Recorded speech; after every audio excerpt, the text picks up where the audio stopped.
സ്നേഹം നിറഞ്ഞ സഹപ്രവർത്തകരെ, രക്ഷിതാക്കളെ, വാത്സല്യമുള്ള കുഞ്ഞുങ്ങളെ, ഇന്ന് നവംബർ 14 ആധുനിക ഇന്ത്യയുടെ ശില്പി എന്ന് വിശേഷിപ്പിക്കുന്ന ജവഹർലാൽ നെഹ്റുവിൻ്റെ ജന്മദിനമാണിന്ന്.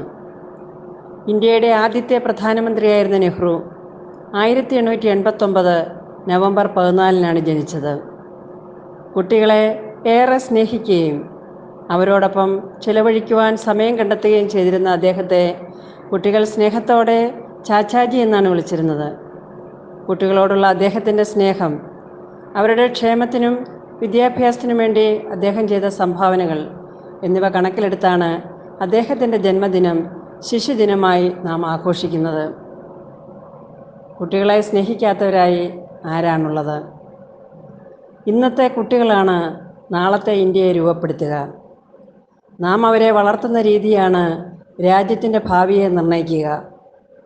കുട്ടികളുടെ പ്രാധാന്യം വെളിവാക്കുന്ന ഈ വാക്കുകൾ പറഞ്ഞത് മറ്റാരുമല്ല, കുട്ടികളുടെ സ്വന്തം ചാച്ചാജി തന്നെ.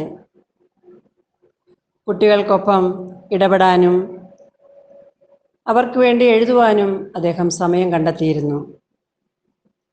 അറിവിനോടൊപ്പം നന്മയും മനസ്സിൽ കാത്തു സൂക്ഷിച്ചുകൊണ്ട് ചാച്ചാജി വിഭാവനം ചെയ്ത ഇന്ത്യയെ കെട്ടിപ്പടുക്കുവാൻ നമുക്ക് പങ്കാളികളാകാം.